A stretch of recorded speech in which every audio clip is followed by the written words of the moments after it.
Hello everyone and welcome back to another video from our channel Who Passed Today. In this video, we'll be highlighting American celebrities who have passed away today and in the last few days, along with other notable figures from around the world. Before we continue, we respectfully ask that you like this video to express your love and support. It has great meaning for us. Thank you. Democratic reprise Gerry Connolly of Virginia has passed away at the age of 75, known for his decades of service to Northern Virginia and the U.S. Congress. Connolly was a respected voice in national politics. His career began on the Fairfax County Board of Supervisors before he was elected to represent Virginia's 11th District. In 2009, he recently shared that his esophageal cancer had returned shortly before announcing he wouldn't seek re-election. Connolly was praised for standing up for federal workers and speaking out on major issues in Congress. He played a key role on the House Oversight Committee and worked closely with leaders across both parties. Former President Joe Biden remembered him as a man of deep integrity who helped pass major legislation to support veterans and first responders. His colleagues described him as a tireless advocate for justice, fairness, and the well-being of everyday Americans. Even during personal health challenges, he stayed active in serving the people of Virginia. His leadership, commitment, and legacy will be remembered by all who worked with him. Jim Irsay, longtime owner of the Indianapolis Colts, has died at the age of 65. The franchise announced he passed away peacefully in his sleep. Ayers had led the team since 1997, inheriting it from his father, Robert Ayers, and first joined the organization in 1984. Under his leadership, the Colts won Super Bowl 41 with Peyton Manning and coach Tony Dungy, and later moved into the now iconic Lucas Oil Stadium.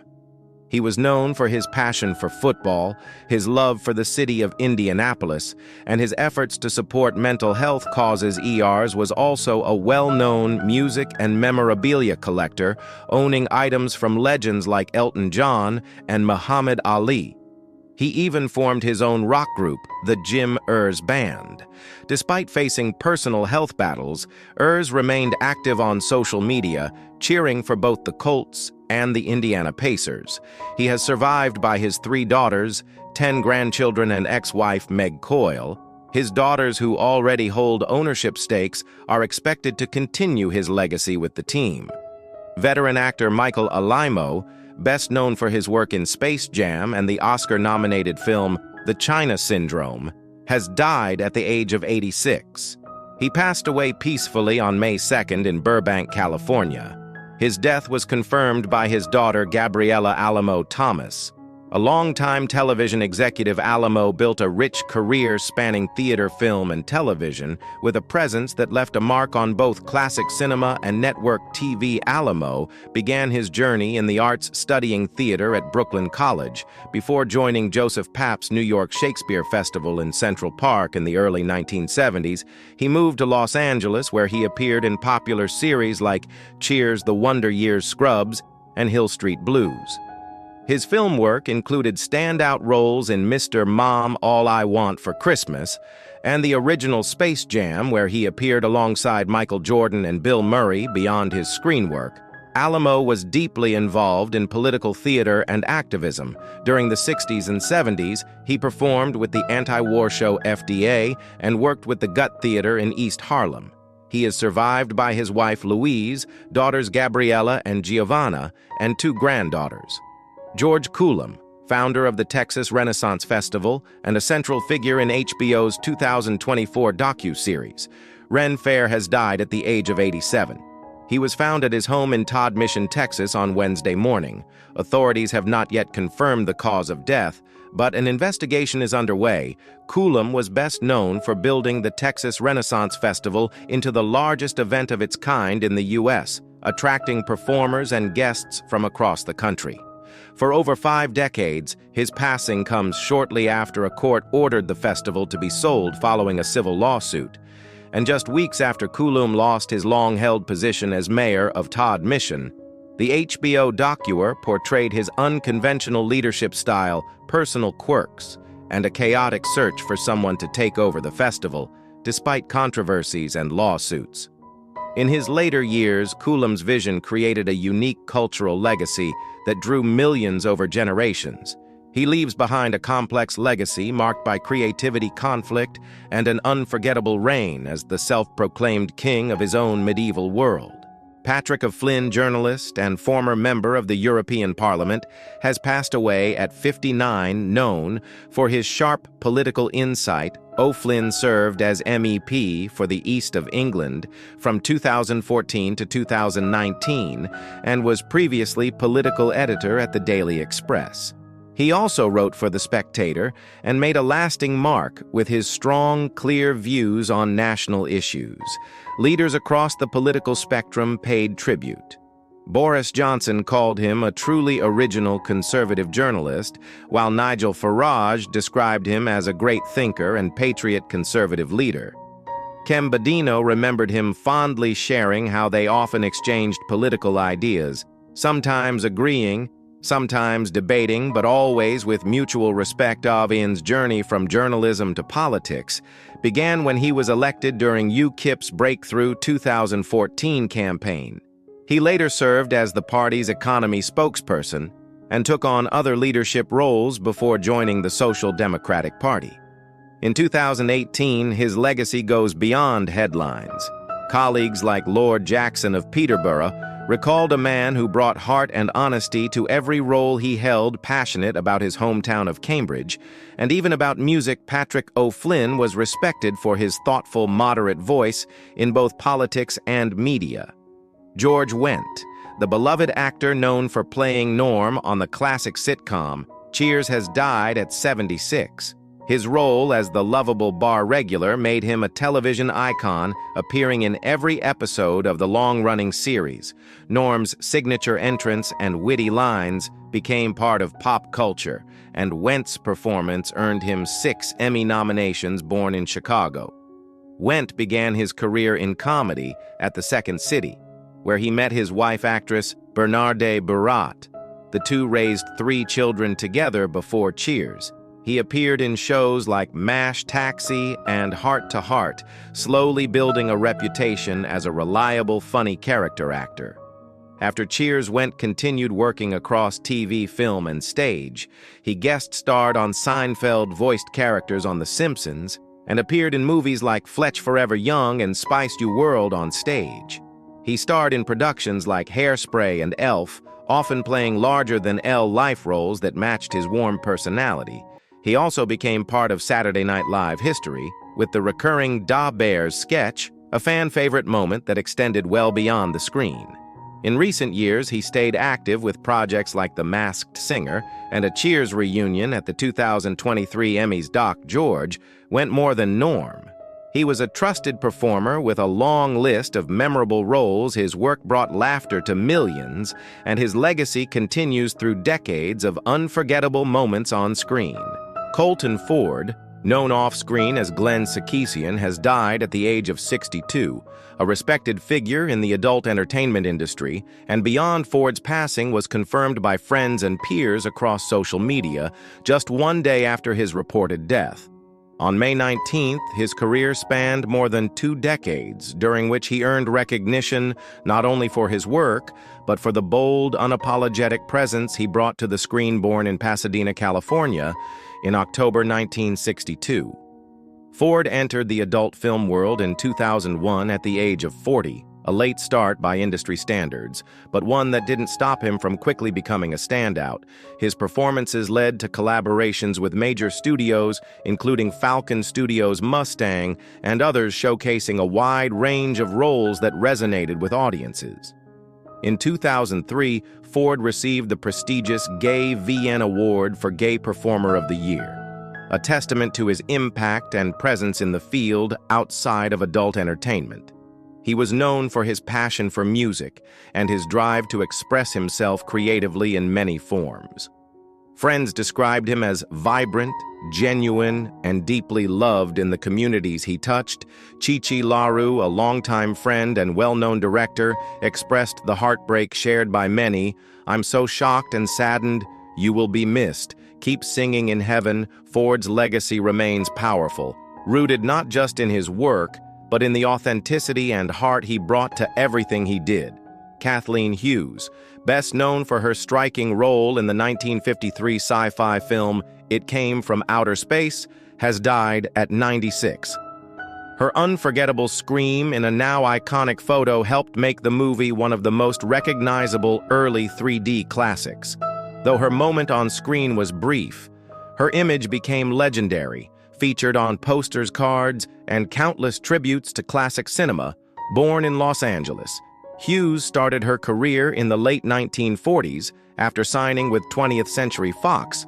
She later joined Universal International, where her career expanded with films like The Golden Blade, where she shared Rock Hudson's first on-screen kiss, and The Glass Web. Her performances captured attention and made her a standout in adventure, and noir films of the era. Hughes found lasting success on television during the 1960s and 70s, appearing in popular shows like Mission Impossible, MASH, I Dream of Jeannie and the Ghost, and Mrs. Muir. Her ability to shift between film and TV gave her a steady and respected presence in Hollywood for decades, married to producer Stanley Rubin for nearly 60 years. Hughes balanced a long personal and professional life. She has survived by 3 children. Her legacy remains in the iconic scream that defined a generation of sci-fi and the roles that kept her name alive in film and TV history.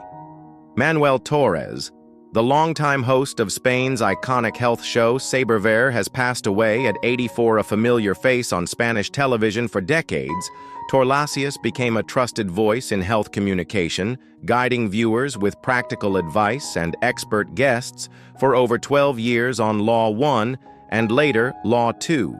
His calm presence and informative style made the program a staple in Spanish homes. Born in Pontedem, A Coruña, in 1941, Torrugias began his career with Airby. In 1964, he went on to host several programs, including Esquella, Salude, Voces, Simbos, and Ed Pemplo. His passion for health science and public service shaped his work across both radio and television, though he left Sabervier in 2009 following a disagreement over advertising rules. Torrugias maintained that he had acted with integrity. He continued his mission through a new health program on Intereconomía until 2013. His dedication earned him top honors in Spanish media, including the Golden Microphone and Golden Antenna. Pontedom honored their favorite son with a heartfelt farewell, recognizing Torrugias as one of the country's most respected broadcasters. His legacy lives on through the millions he informed, helped, and inspired across generations. Latonia Patain, known from season 11 of My 600 Lane Life, has passed away at age 40. According to reports, she was taken to a hospital in Shreveport, Louisiana, after having trouble breathing and later went into cardiac arrest. A preliminary medical review pointed to heart failure as the cause earlier this year. Latona shared online that she was facing major health challenges. She revealed she had been bedridden since mid-2024 and was seeking help to receive treatment after her episode aired. She faced a difficult time emotionally, which impacted her health journey. Despite those obstacles, she remained determined to keep fighting her story. On My 600-Pound Life showed the struggles and pressure of trying to change habits under medical supervision. Dr. Noaradin had voiced concern for her heart and urged her to make serious changes. Her journey was real raw and highlighted the uphill battle many face beyond the screen. Latonia's story touched many people. Her courage, honesty, and determination made an impact. She reminded viewers how important support, care, and strength can be when facing life's biggest challenges. Aurora Clavel, a legendary figure in Mexican entertainment, has passed away at 89 in Mexico City. Born in Pinotaya National, Oaxaca, she became a beloved actress with a powerful legacy across film and television. The National Actors Association confirmed her passing and recognized her for years of dedication, including service in its Honor and Justice Commission. Her career was marked by over 60 films, 41 soap operas, and appearances in U.S. productions like The Wild Bunch, Pat Garrett and Billy the Kid, and The Mosquito Coast in Mexican cinema. She stood out in titles such as La Soldada and Vagabunda, earning respect from both audiences and peers on television. Aurora starred in hit telenovelas, including Soy Tu Duena Rosario, and I Don't Believe in Men, where her performances resonated with viewers nationwide off-screen.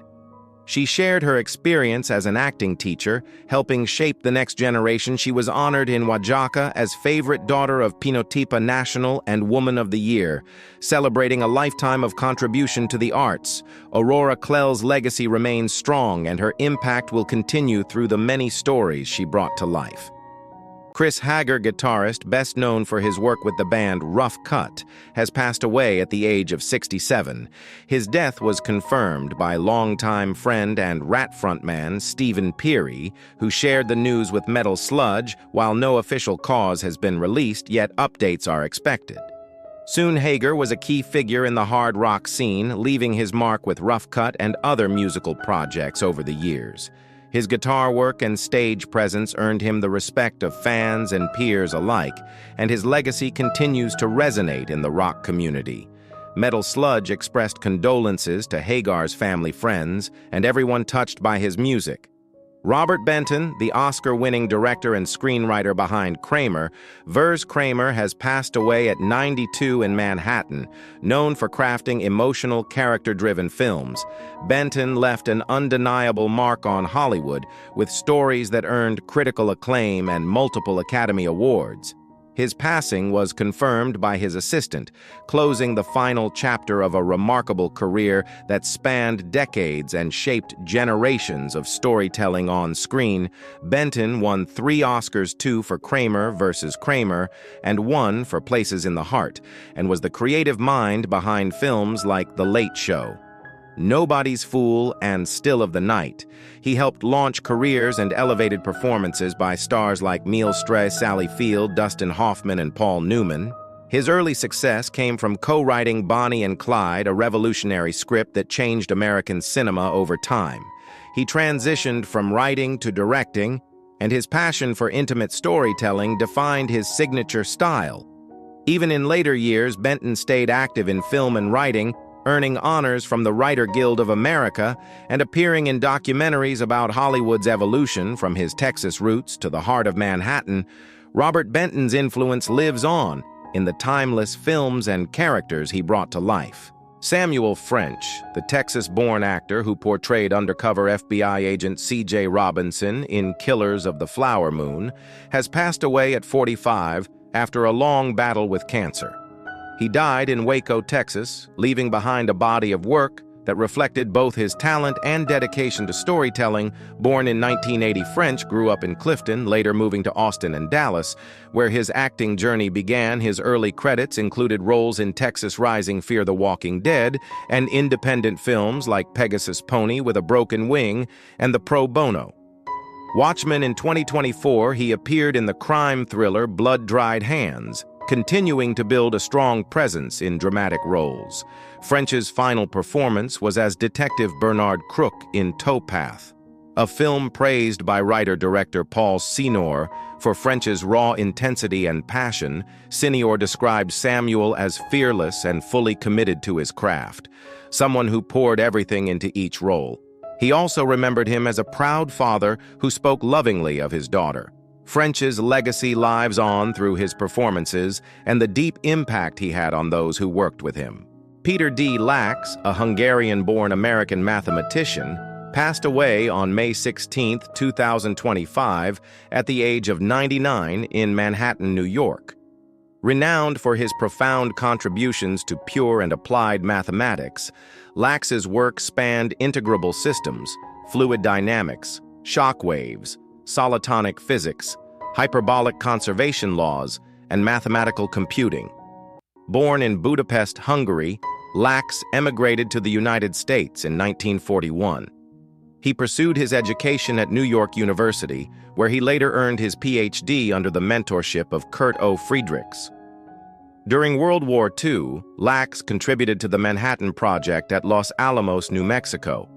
Throughout his illustrious career, Lax received numerous accolades, including the National Medal of Science, 1986, the Wolf Prize, 1987, and the Abel Prize, 2005. He was also a member of esteemed institutions such as the National Academy of Sciences and the American Academy of Arts and Sciences. Lax's legacy endures through his significant theoretical advancements and the many students he mentored during his tenure at NYU's current Institute of Mathematical Sciences. Marianne Bernadotte, her forcefulness, imagination, initiative, endurance, and charm. These were the words used by longtime friend Carl Otto Verkelid to describe Marianne Bernadotte. And for all who knew her or admired her from afar, those qualities ring true. Marianne Bernadotte passed away peacefully in Stockholm at the age of 100. As Sweden's longest living royal family member, she leaves behind a remarkable legacy of art, philanthropy, and quiet strength.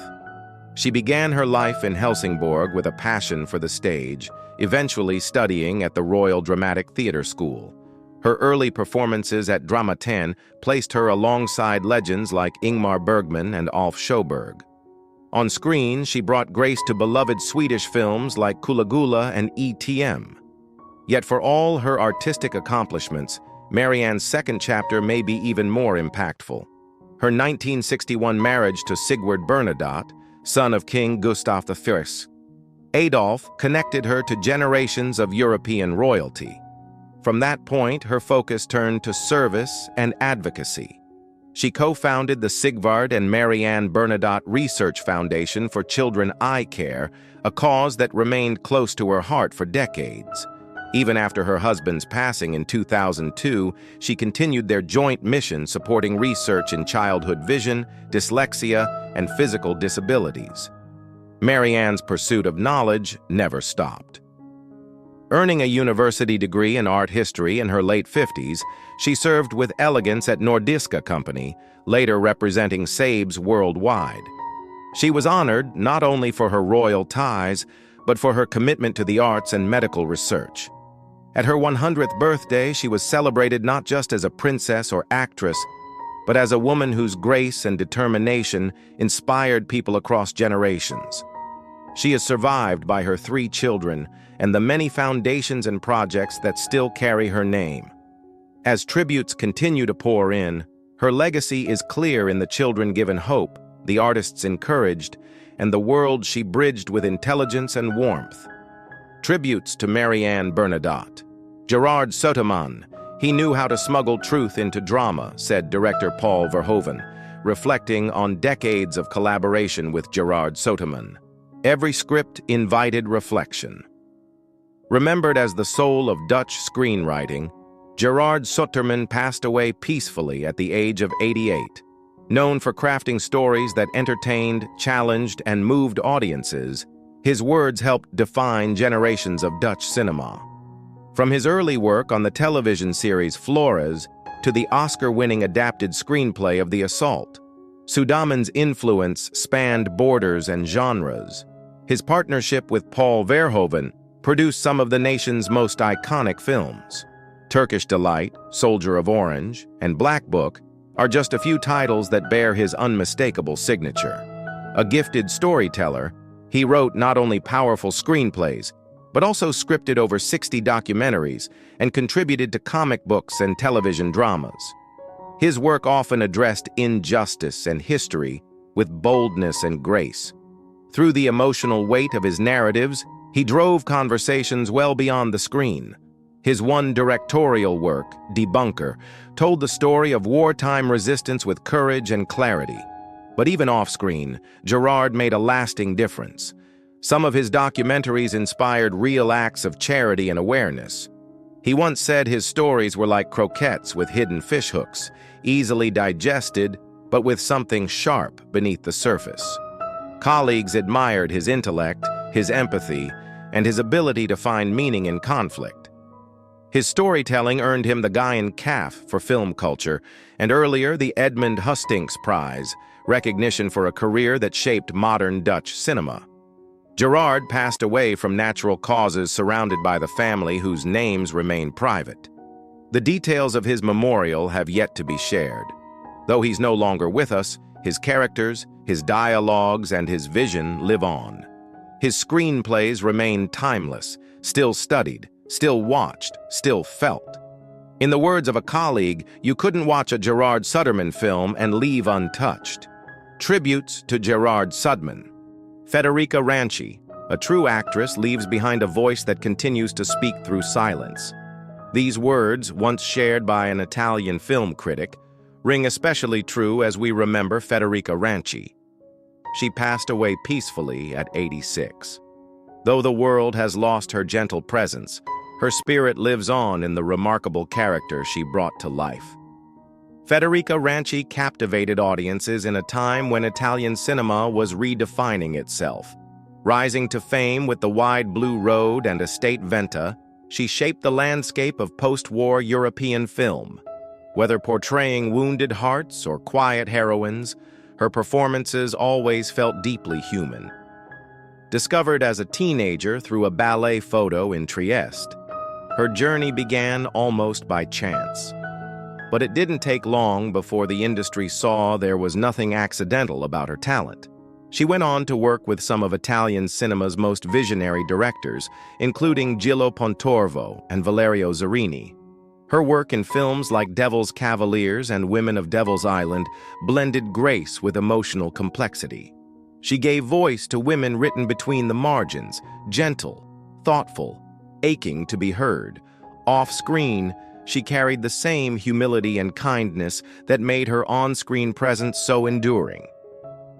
At just 24, when many artists chased the height of fame, Federica chose love and life away from the spotlight. She turned down a major contract with Dino De Laurentiis to begin a quiet new chapter with her husband, a Greek ship owner. It was a personal decision that defined her as much as any role. She later became a cherished grandmother to actress and fitness model Flavia Scuo, inspiring yet another generation in the arts. To many younger performers, her story is proof that great talent speaks softly and still moves mountains. Director Claudio Marchese once said, "Federica brought silence into a scene like it was written dialogue. She let you feel everything without saying a word." Her passing has left a space in Italian cinema that cannot be filled, but her legacy remains in her films, in the memories of her fans, and in the hearts of those she inspired. Tributes to Federica Ranchi.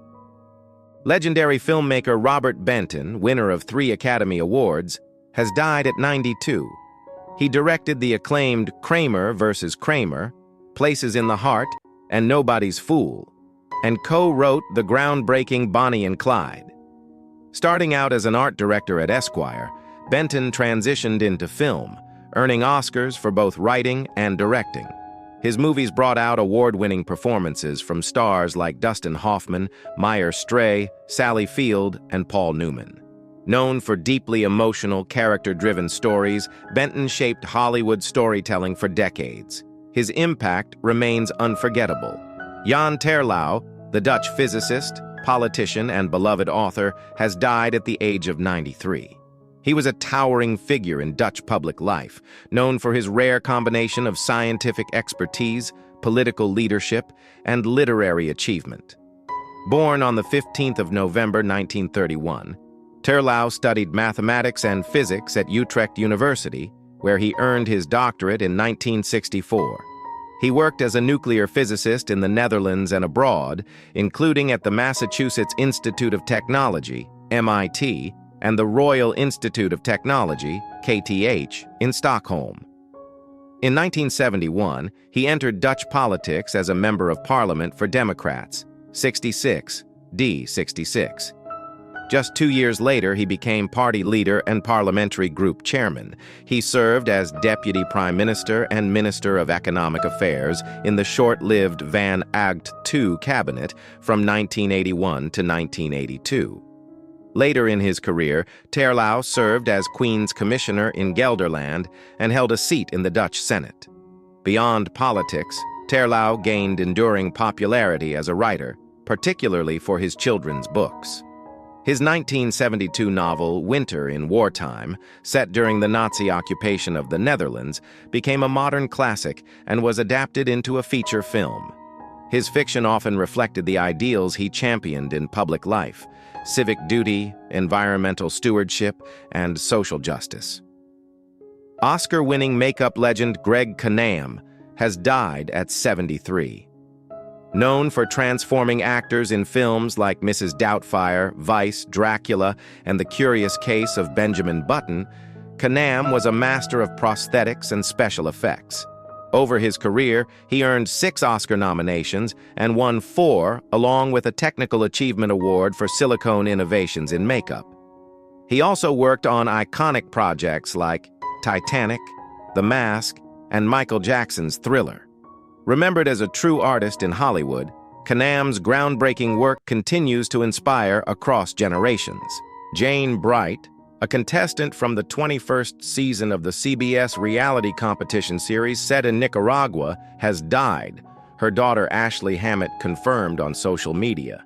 She was 71. Ashley wrote in a May 15th Facebook post, "Today, Jane Hammett Bright was found passed away within her home by a good friend and county sheriff. No cause of death was given. Jane placed 6th during her tenure on Survivor Nicaragua. She became a fan favorite and even earned the audience-voted Sprint Fan Favorite Award, which came with a $100,000 prize, even though she didn't win the title of sole survivor or the $1 million reward for the 2010 season. Her season 21 Espada tribe mate, Nyanka Mixon, was among the many Survivor alumni who posted touching condolences to Jane after the devastating news of her sudden death. According to a screenshot posted on X, previously Twitter, she commented on her Instagram story on May 15th. "People don't understand that although Survivor is a game, you make lifelong connections on the island and you get to really know your castmates. Losing 2 castmates make things a little too real right now. Espada for life." Fellow Survivor alum Donathan Hurley, who competed on season 36 of the series, also expressed his condolences. "One of my favorite Survivor family members, as I call them all, has passed away," he wrote in a post to X. "I loved Jane so much. This lady was a firecracker, always ready to have a good time and a good laugh. R.I.P. Jane." And Traitors star Sandra Diaz Twine, who was the first ever Survivor contestant to win the series twice, shared a similar sentiment. "One of our favorite survivors," she wrote in an Instagram post alongside a picture with Jane, "always had a smile on her face. We're gonna miss you." In a second Instagram post, Sandra wrote, "Rest in heavenly peace, Joe Don Baker, the rugged Texas actor who brought unforgettable characters to life, from fearless lawmen to menacing villains." Born in Groesbeck, Texas, Joe Don's journey from a small-town linebacker to Hollywood star was anything but ordinary. After serving in the Army and training at the Actors Studio in New York, Baker broke through with his intense, no-nonsense performance in Walking Tall, 1973, a film that struck a chord with a nation seeking justice. He then made headlines as the antagonist Brad Whitaker in The Living Daylights and as CIA agent Jack Wade in James Bond films Golden Eyes and Tomorrow Never Dies. With songs like The Natural, Cape Fear, and Mud, Joe Don established a reputation for strength, sincerity, and fearless storytelling over the years. He commanded every scene with quiet power, whether he was portraying a sheriff or a mafia enforcer. Joe Don Baker died on May 7, 2025, at the age of 89. Mission Hills, California, will host his funeral. As tributes pour in, we remember not just the actor, but the man who inspired generations with courage, conviction, and that unforgettable stare. Rest in peace, Joe Don. Your legacy will always walk. Terry Brunk, known to generations of wrestling fans as Sabu, died on May 11, 2025 at his home in Las Vegas. He was 60. His longtime manager and close friend, Bill Alonso, shared the news, writing simply, "I am heartbroken. Rest in peace, my brother." No official cause of death was released, though friends noted that he had struggled with persistent health issues.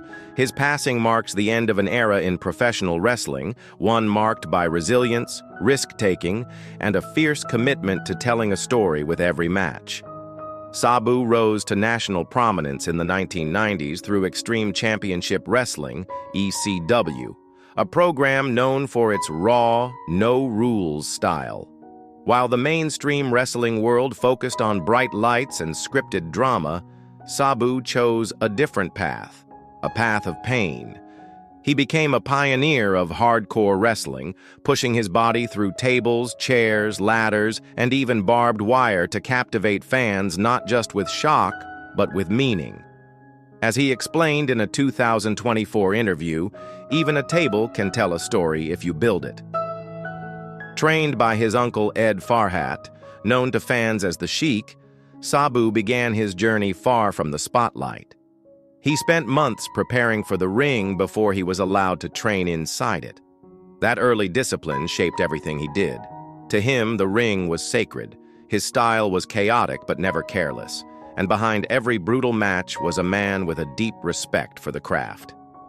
His WWE career, including a performance at WrestleMania 23, introduced him to a wider audience, but he remained true to his ECW roots until the very end. Just weeks before his death, he stepped into the ring for the last time in what was billed as his final match alongside Joey Janela. The match was a farewell not just to the fans, but to his entire life inside the ropes. That Sabu devoted his body and soul to professional wrestling was not a metaphor. It was a truth that every fan who watched him bleed, fly, and crawl through pain could feel. Since the announcement of his passing, tributes have poured in. Joey Janela said, "A lot of us wouldn't be here without Sabu." Tommy Dreamer called him a truly unique person. How do you remember Sabu? Was it a table-breaking moment, a defiant look, or the quiet ferocity he brought to every fight? Share your memories with us. Let's celebrate a man who turned his pain into poetry and never asked for anything in return. Milena Brandon, a Brazilian child actress known for her role in the Netflix series, died on May 2nd, 2025 in São Paulo. She was 11 years old. The news was confirmed by her mother, Ta Brando, in an emotional Instagram post the following day. Mina had been hospitalized just days earlier after experiencing a sudden and unexplained illness. Despite medical intervention, she suffered 13 cardiac arrests over the course of several days before doctors declared her brain dead. According to her family, Milena's health began to deteriorate on April 24th when she started experiencing persistent headaches, leg pain, and fatigue. A doctor initially dismissed her symptoms as dengue fever and sent her home with basic medication without conducting further tests. Over the following days, her condition worsened to the point where she could no longer walk. She was taken back to the hospital on April 26th, but was again discharged. 2 days later, she collapsed at home. Her parents rushed her to the emergency room where she lost consciousness and suffered her first cardiac arrest. She screamed and grabbed her head in pain, Face told Brazilian news outlet G1. A CT scan later revealed a 5-centimeter mass in her brain. However, with no neurologist available to evaluate her condition, it remained unclear whether it was a tumor, cyst, or clot. During her time in intensive care, Milena experienced multiple cardiac and respiratory arrests daily. There was one day she had 7 respiratory arrests. Fa said sometimes they massaged her heart. Other times they used defibrillators. Eventually, the family was told that Milena had no brain activity. I said that if we let her little heart stop on its own, we would suffer more, and so would she. Fa shared the family made the painful decision to remove her from life support. Milena was remembered for her joyful spirit and her love of performance. In addition to acting, she modeled and was active on social media, where she shared her bright personality with fans. Her work on Centonia made her a familiar face to many young viewers. and tributes have poured in from across Brazil in the days since her passing. Her parents described her as the light of our lives, and her mother wrote, "I'll love you forever, and you'll always be in my heart." South African rugby is in mourning after the sudden passing of Cornell Hendricks, who died of a heart attack on Wednesday. He was just 37 years old. Cornell, who made his Springboks Test debut against Wales in 2014, is well known as a talented winger. With his lightning-fast speed and unwavering dedication, he went on to win 12 caps for his country. However, a significant cardiac disease that he was diagnosed with in 2015 forced him to retire early, ending his promising career. Numerous people believed his narrative was over, but Cornell disproved their assumptions. After getting a second medical opinion, he made a spectacular comeback with the Bulls in 2019, winning over supporters and leaving a lasting impression on the world. He was voted Curry Cup Player of the Year, helped the Bulls go to major tournament finals, and won back-to-back Curry Cup titles in 2020 and 2021. South Africa has been inundated with tributes. Mark Alexander, the president of SA Rugby, recalled Cornell as someone who inspired everyone around him with his enthusiasm and zest for life. Coach Jake White complimented his amazing return to the game he loved and described him as a truly good man. Today we remember Cornell Hendricks not just as a rugby star, but as a symbol of resilience, heart, and unwavering spirit. Rest in peace, Cornell. The field may be silent, but your legacy roar.